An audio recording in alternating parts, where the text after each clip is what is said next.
विद्यार्थी भाइ बहिनीहरू नमस्कार।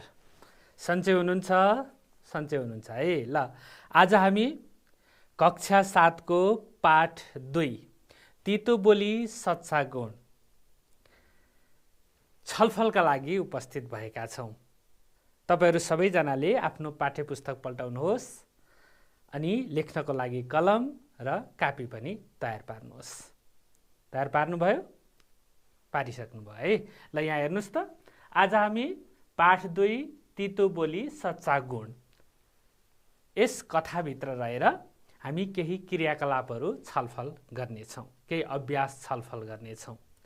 आजको पाठ्यवस्तु पाठगत बोध, त्यसपछि सार लेखन। सार भनेको कथाको सार लेख्ने।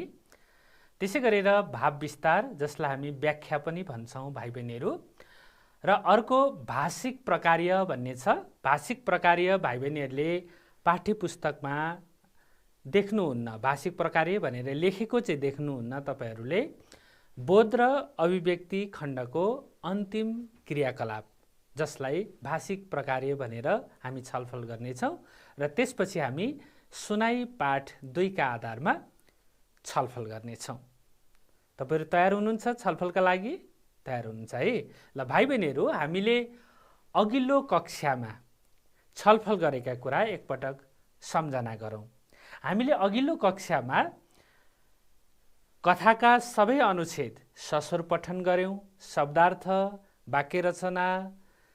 त्यसपछि हामीले बोधात्मक प्रश्नोत्तर अभ्यास पनि गरेका थियौं। आज हामी बोधात्मक प्रश्नोत्तर अभ्यासबाटै कक्षा प्रारम्भ गर्दैछौं।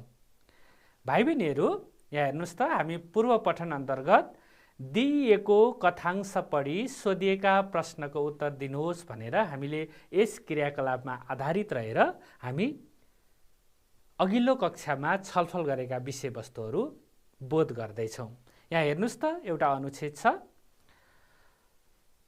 ससुरा हिँडेको उसले टाढैबाट देखी, उनलाई भेट्टाउन दौडदै सँगसँगै हिँड्न थाली। हिँड्दा हिँड्दै झमक्क रात पर्यो र दुवै बास बसे। भोलिपल्ट बिहान सबेरै उनीहरू फेरि बाटो लागे। जाँदा जाँदै बाटामा उनीहरूले रुखको टुप्पामा बसेर एउटा काग कराइरहेको सुने। यसपल्ट पनि बुढाले केही थाहा पाएनन्, तर बुहारी चाहिँले भने कागको भाषा बुझिहाली। रुखमा बसेर काग कराइरहेको थियो। यो रुखमुनि 2वटा घडा छन्। ती घडाभरि असर्फी छन्। घडाको मुखमा दहीको बोहता पनि छ। कसैले त्यो ठाउँ खनिदिए दही खान्थे, असर्फी चाहिँ दिन्थे। भाइ बहिनीहरू, अब हामी यस अनुच्छेदमा आधारित भएर प्रश्नोत्तर छलफल गर्नेछौँ। प्रश्न हेर्नुस् त भाइ बहिनीहरू।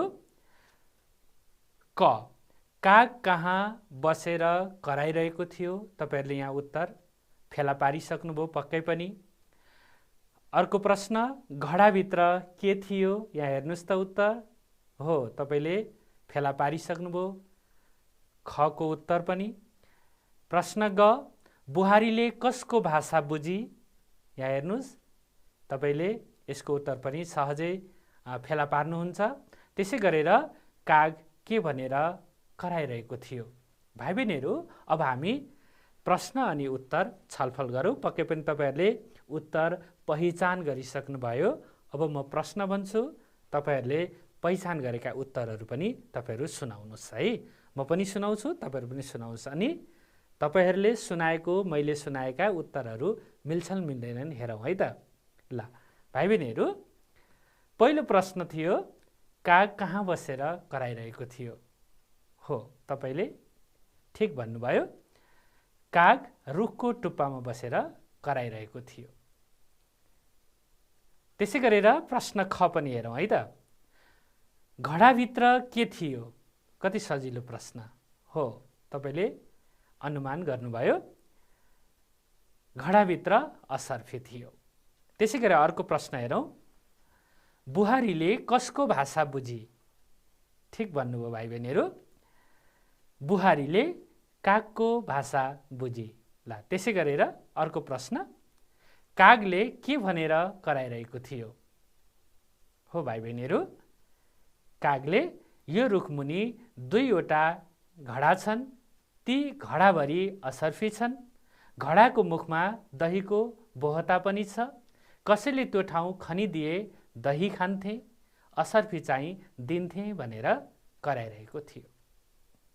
विद्यार्थी भाइ बहिनीहरू, अहिले हामीले अनुच्छेदका आधारमा छोटो छलफल गऱ्यौँ प्रश्नोत्तरको। तपाईहरूले विषयवस्तु बोध गरिसक्नु भएको छ, बुझिसक्नु भएको छ, कथा पढेर धेरै कुराहरू थाहा पाइसक्नु भएको छ।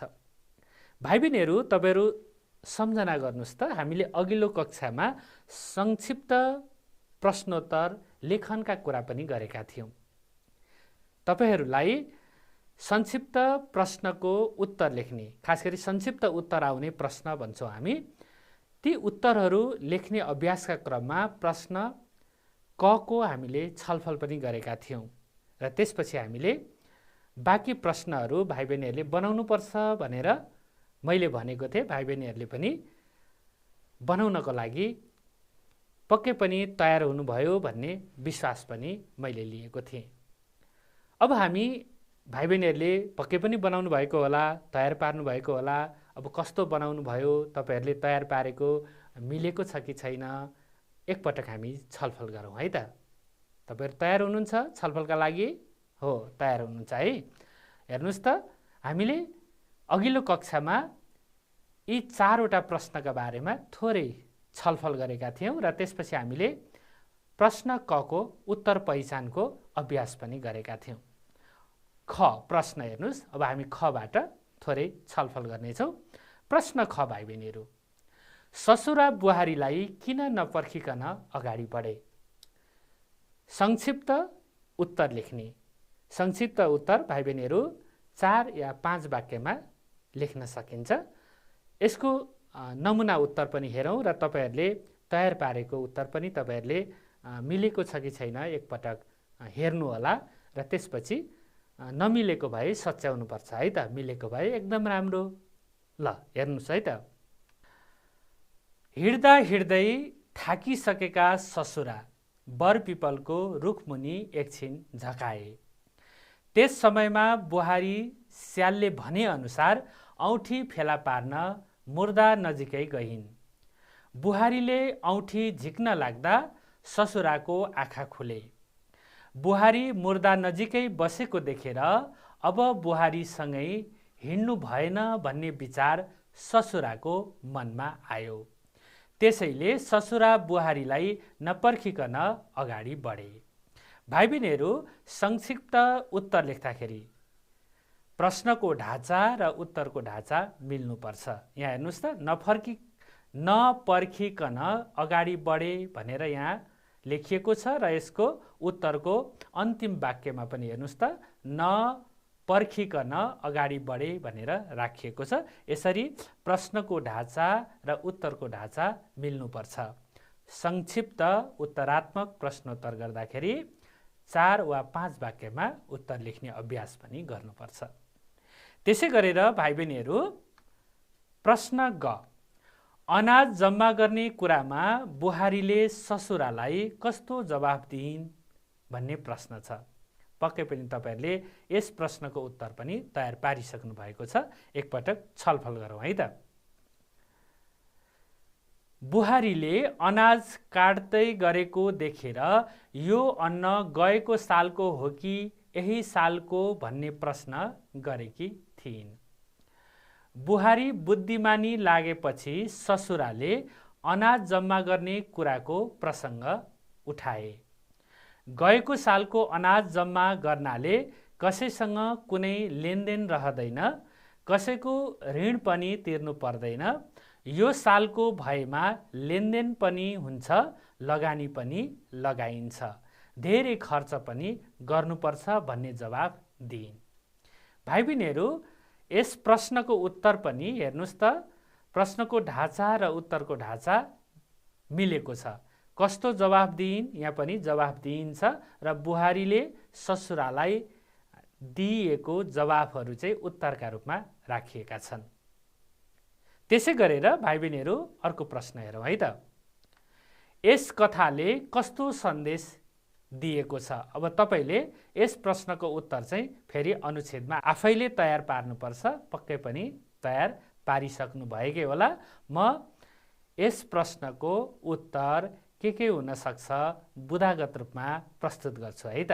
त्यसपछि तपाईहरुले अनुच्छेद हेर्नु होला, आफूले बनाएको उत्तरको अनुच्छेद, अनि मिलेको छ भने ठिकै छ, अनि छुटेको छ भने फेरि तपाईहरुले उत्तर लेखनको अभ्यास गर्नुपर्छ।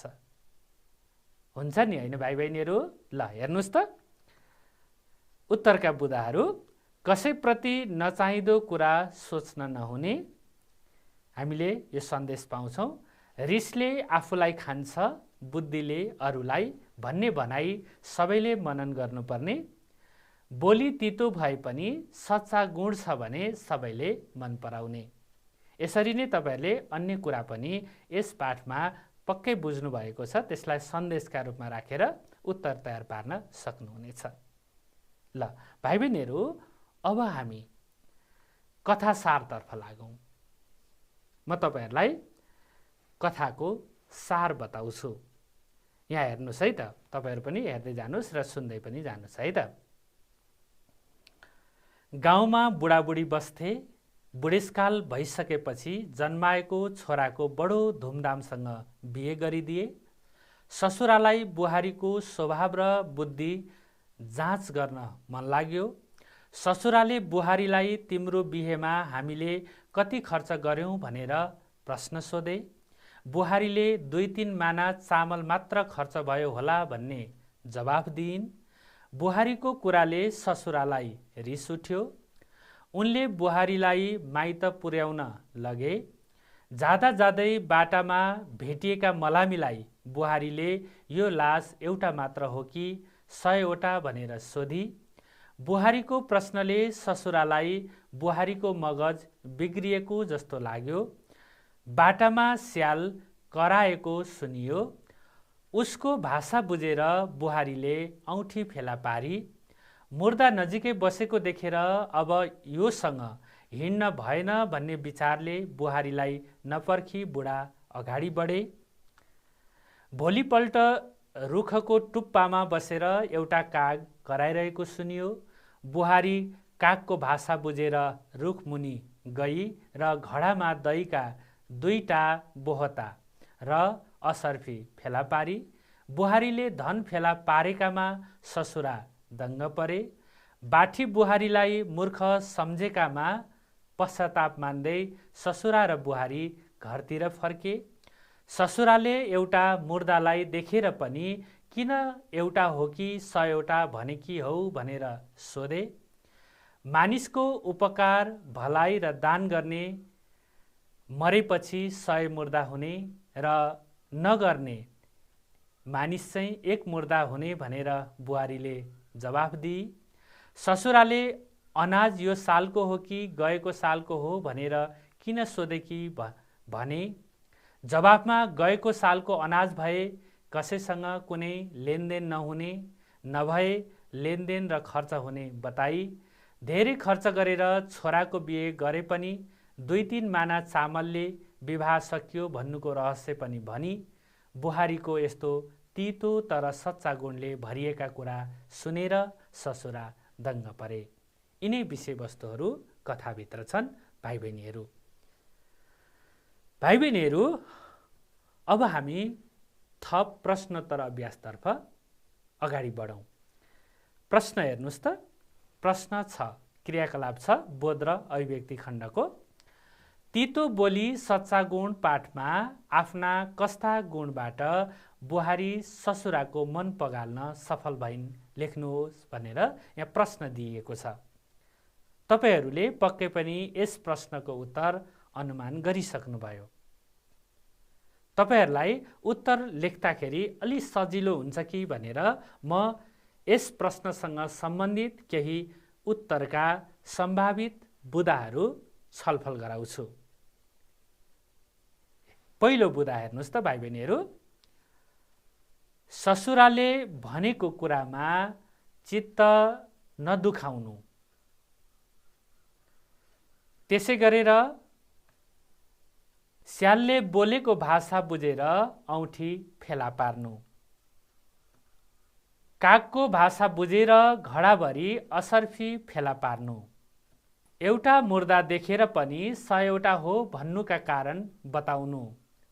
अनाज यो सालको हो कि गएको सालको भनेर सोध्नुको कारण बताउनु।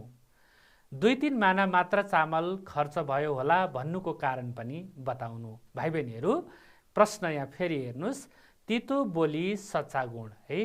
तितो बोली सच्चा गुण पाठमा आफ्ना कस्ता गुणबाट बुहारी ससुराको मन पगाल्न सफल भइन् त भन्दाखेरि उनले चित्त दुखाइनन् ससुराले भन्दाखेरि पनि।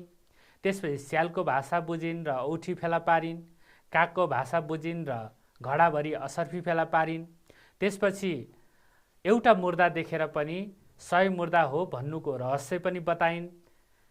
त्यसपछि अनाज यो सालको हो कि गएको सालको भन्नुको रहस्य पनि बताइन्।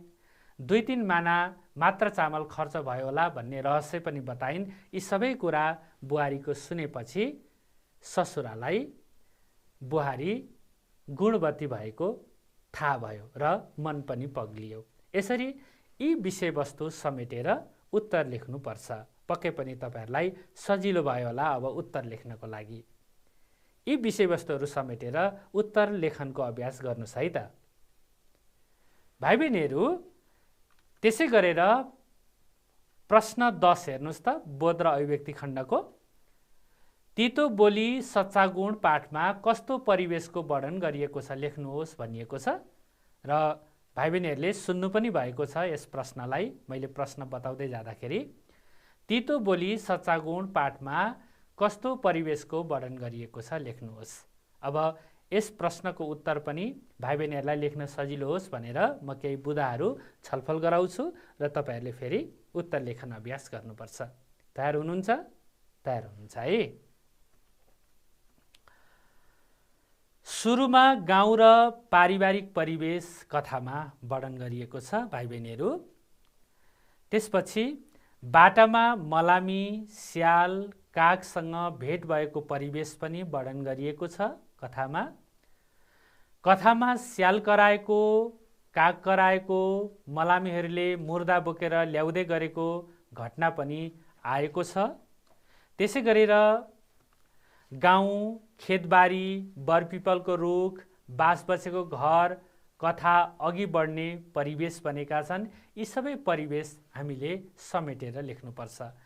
भाइ बहिनीहरूले परिवेश भन्ने बित्तिकै वरपरको वातावरण है, कथामा के कस्ता वातावरणहरू त्यहाँ आएका छन् यी कुराहरू सम्झिनुपर्छ।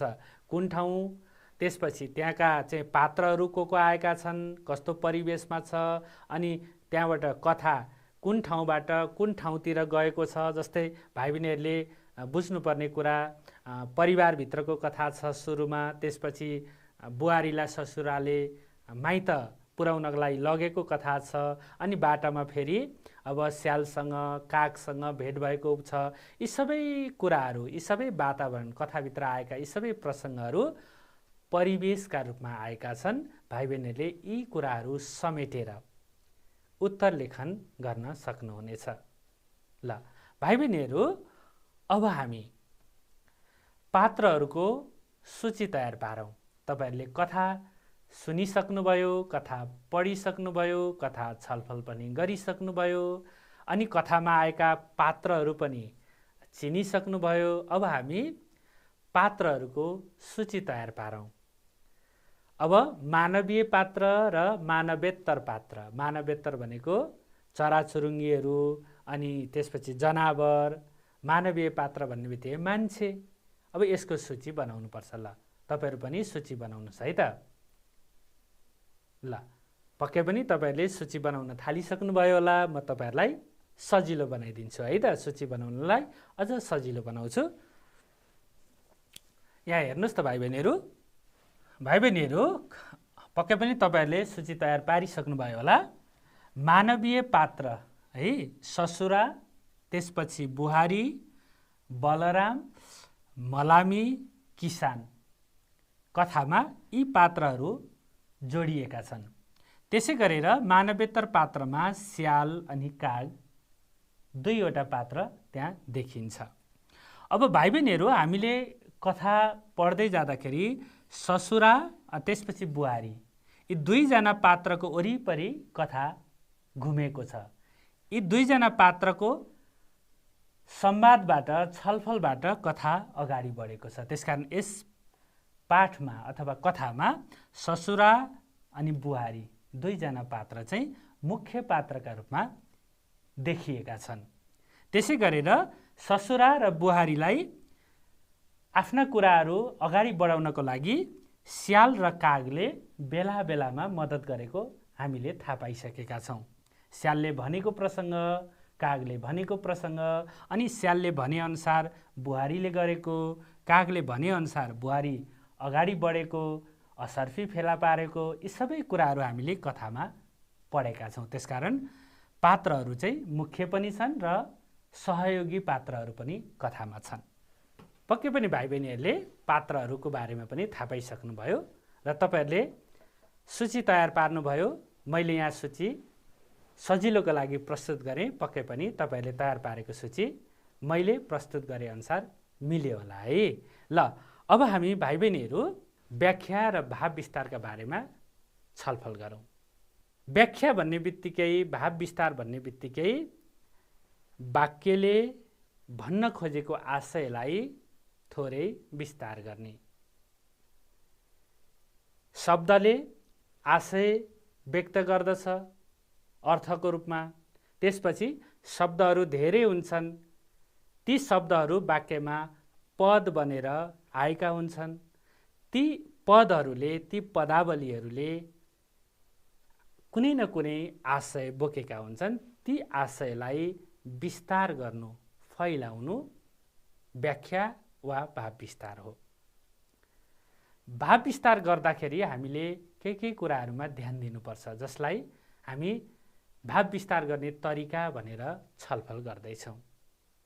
तपाईँहरू पक्कै पनि छलफलका लागि तयार हुनुहुन्छ है त? यहाँ हेर्नुहोस् त भाइ बहिनीहरू, ल सुन्नुहोस् पनि है। व्याख्या भनेको गद्य वा पद्य अंशको भावलाई विस्तार गर्नु हो। गद्य भनेको अनि पद्य भनेको भाइ बहिनीहरूले पक्कै पनि अनुमान गरिसक्नुभयो, बुझ्नुभयो। गद्य भन्ने बित्तिकै हामी जस्तै कथा पढ्छौँ, त्यसै गरेर जीवनी पढ्छौँ, हामी त्यसपछि निबन्ध पढ्छौँ, छलफल गर्छौँ है। अब यी सबै चाहिँ गद्य भए। अनि पद्य भनेको चाहिँ कविता। हुन त कविता पनि गद्यमा लेखिन्छ। भाइ बहिनीहरूकै पाठ्य पुस्तकमा गद्यमा लेखिएको कविता पनि छ।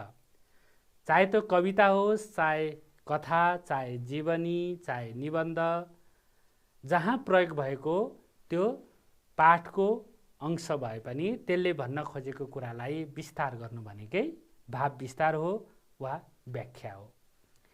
त्यसै गरेर भाइ बहिनीहरू, व्याख्या गर्दा सुरुमा सम्बन्धित अंशले दिने अर्थको विविधताको खोजी गर्नुपर्छ।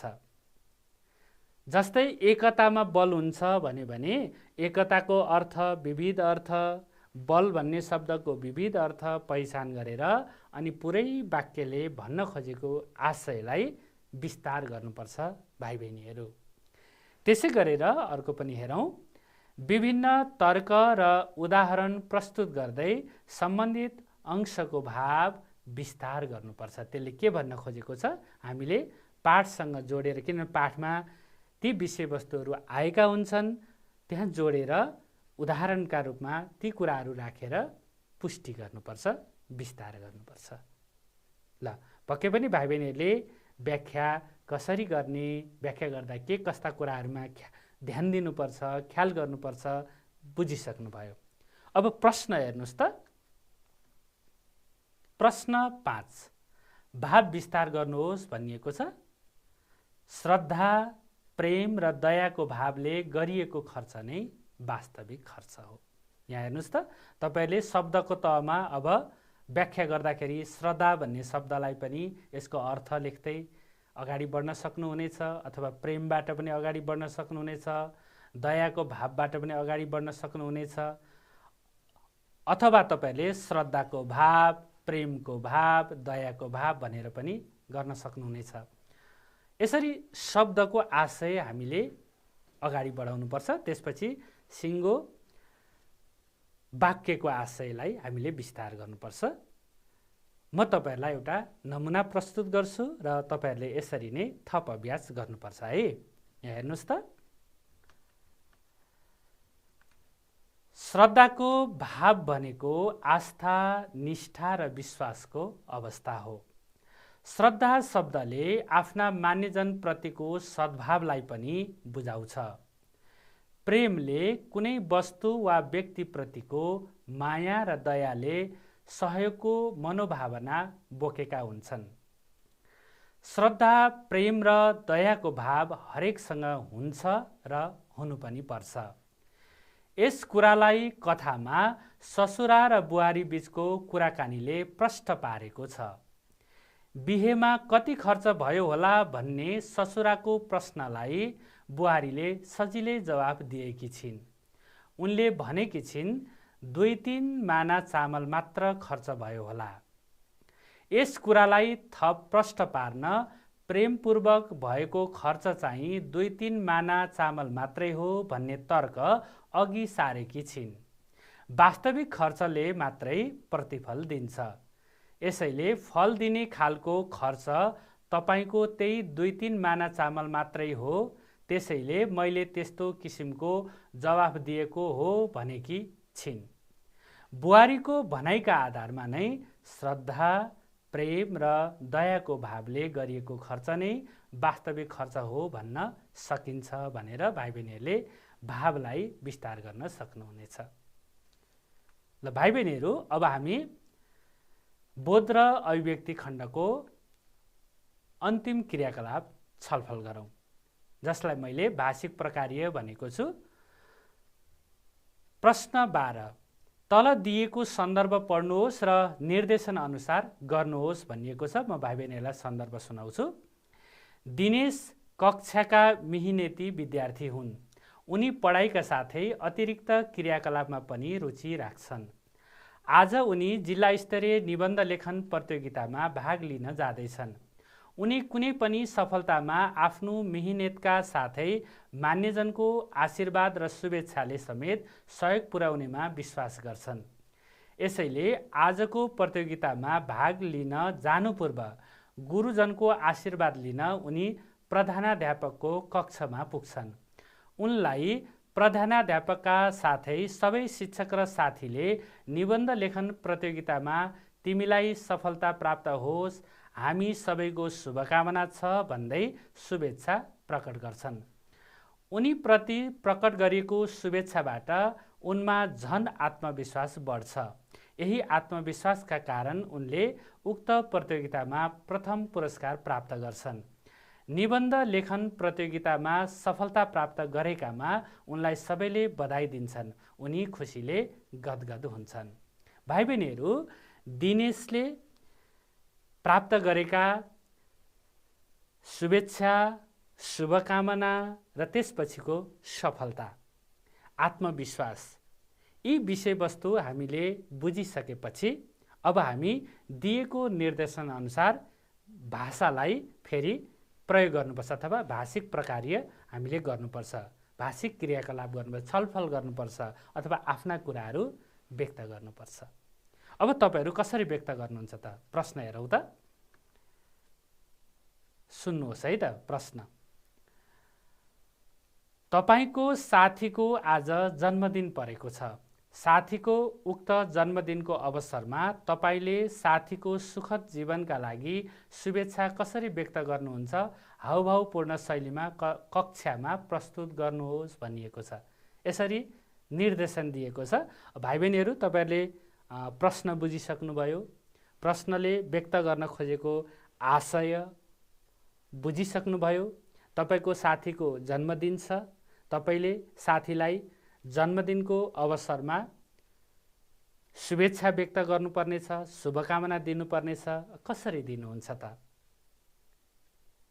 तपाईहरूले पक्कै पनि भन्नुहुनेछ जन्मदिनको उपलक्ष्यमा वा सन्दर्भमा तपाईको सुस्वास्थ्य, दीर्घायु र उत्तर प्रगतिको कामना गर्दछु भनेर पक्कै पनि भन्नुहुन्छ अथवा अन्य तरिकाले पनि तपाईहरूले शुभेच्छा व्यक्त गर्न सक्नुहुनेछ। यसरी नै तपाईहरूले शुभेच्छा व्यक्त गर्ने अभ्यास गर्नुहोस् है त। भाइ बहिनीहरू, अब हामी सुनाई पाठ 2 तर्फ अगाडि बढौँ। म तपाईहरूलाई सुनाई पाठ 2 सुनाउँछु, तपाईहरूले ध्यानपूर्वक सुन्नुपर्छ, पक्कै पनि सुन्नुहुनेछ र त्यसपछि हामी थप प्रश्नोत्तर अभ्यास गर्नेछौँ, तर सुनाइका आधारमा है भाइ बहिनीहरू। र म तपाईहरूलाई खरायो र कछुवाको कथा सुनाउँछु। एका देशमा एउटा नदी थियो। नदी पारी घना जङ्गल थियो। नदीबाट कछुवा निस्केर चौरमा घाम ताप्ने गर्थे। एक दिन एउटा कछुवा घाम ताप्न आउँदै थियो। चौरमा चरिरहेको खरायोले कछुवालाई देख्यो। खरायोले कछुवालाई दौडमा हराउने विचार गर्यो। उसले दौड प्रतियोगितामा भाग लिन कछुवालाई उक्सायो। कछुवा र खरायो दुवै दौडन तयार भए। मृगलाई रेफ्री बनाइयो।